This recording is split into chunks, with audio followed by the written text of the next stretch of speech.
Let's talk about marijuana dispensaries and private security services located on them. I would not take any contract that involves marijuana dispensaries.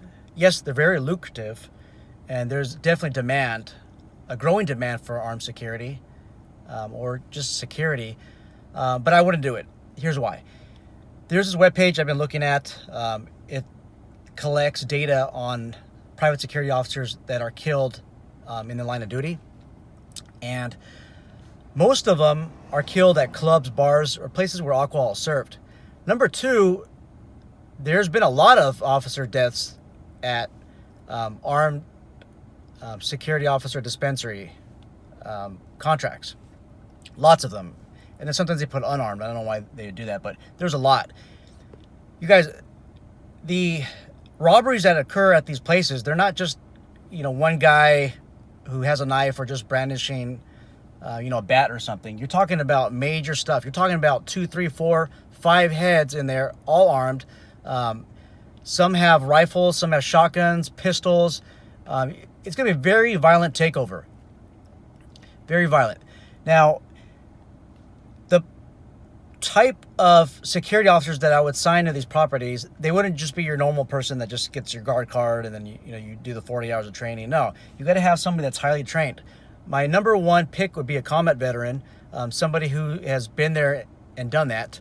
I would also pick a law enforcement officer with experience. After that, I would start looking for maybe somebody that has a lot of private security experience, dealing with high-risk situations, and they have a high level of training in regards to defensive tactics, but especially the arms stuff.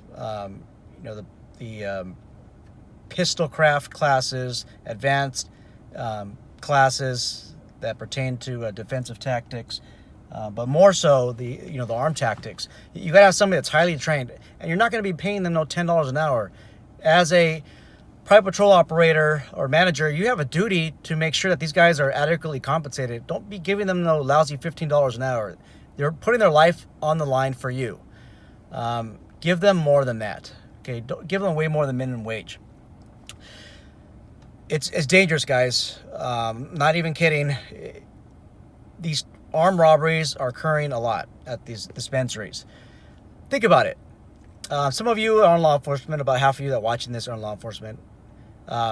You guys know that there's certain areas that are controlled by the cartel and by drug dealers. You put a dispensary in one of these areas, you're stepping on that turf. So don't be surprised if somebody pays your CEO a visit and demands taxes. They're going to start demanding some taxes. You're in their turf, you guys. You're in their turf. You're in competition with these drug cartels. And there's a couple things that's going to happen. You're going to end up, the CEO or whoever owns this marijuana dispensary is going to end up having to pay a tax. If not, violence is going to proceed. Number two, you have the low-level drug dealers whose competition is just, you guys are just, the dispensaries, they're just slamming the competition. So they're going to try to make up for the profits and do these armed robberies at the dispensaries. Okay? Another thing is, marijuana is still a federal crime, you guys. It's considered in the same class as any other drugs. And if you put an armed person at a place where there is manufacturing or distribution of marijuana going on, you have a federal crime. You can't combine a firearm and manufacturing illegal narcotics at all. And you might wonder, hey, I'm not distributing them, I'm not manufacturing. Well, if you are protecting the assets, you are part of the conspiracy to protect the product. And in a conspiracy theory, under criminal law, you can be held accountable in federal court for that. Just something you don't want to do. And then what I end up seeing is a lot of these, dispensaries, they want you to have a marijuana card. Kind of like they're thinking that the marijuana card is it's gonna allow you to work at the dispensaries armed, and that's just a bunch of bullshit. The marijuana card does nothing. It's actually evidence that you are addicted to a narcotic that's I want to say, banned by the federal government, and you're armed. Okay.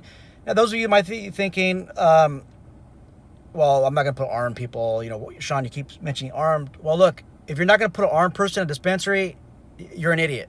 You're going to get your people killed. Unsubscribe to my channel. I don't even want you to be listening to anything else I got to say. But look, it's just stupidity if you're going to put an unarmed guard there. Okay. You know, don't do it. Another thing is insurance. Who the hell is going to insure you? Who is going to give you insurance? Commercial liability. Okay. There's about 3 or 4 major insurance carriers out there in our security community. They're tight niche. If they find out you're doing a dispensary, they're gonna remove you from the insurance agreement, or they're gonna up your premium where it's almost unaffordable.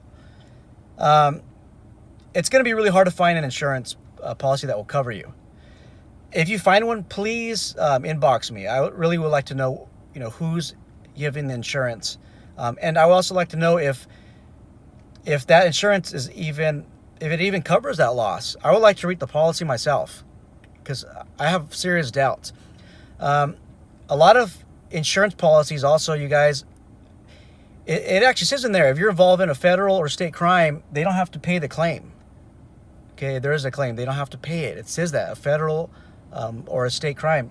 Yeah, no, it won't be state crime having a licensed marijuana dispensary. But federal, yeah, you can't do that. And they're not going to cover that loss. So for these reasons, I want to say no. Do not sign up for a dispensary. A lot of money. If you're going to maybe sign up to do security, I would probably do it. I'd probably do it in-house. Well, you can't even wear a uniform and then wear a gun. I mean, you'd be a plain clothes, have a firearm. But then again, you know, what insurance policy is going to cover somebody that, you know, is working undercover and then have a gun? And then, you know, your deterrence, it just isn't there. I mean, they're not going to see armed security. They're going to be less likely to not, you know, do that robbery. But anyhow, hope you liked it, guys. You know, sorry if I came off a little bit, I guess, angry. I don't want anything to happen to you guys or your security officers. I don't want to add another one of your security officers to the security officer line of duty page. Please like, subscribe if you have any questions.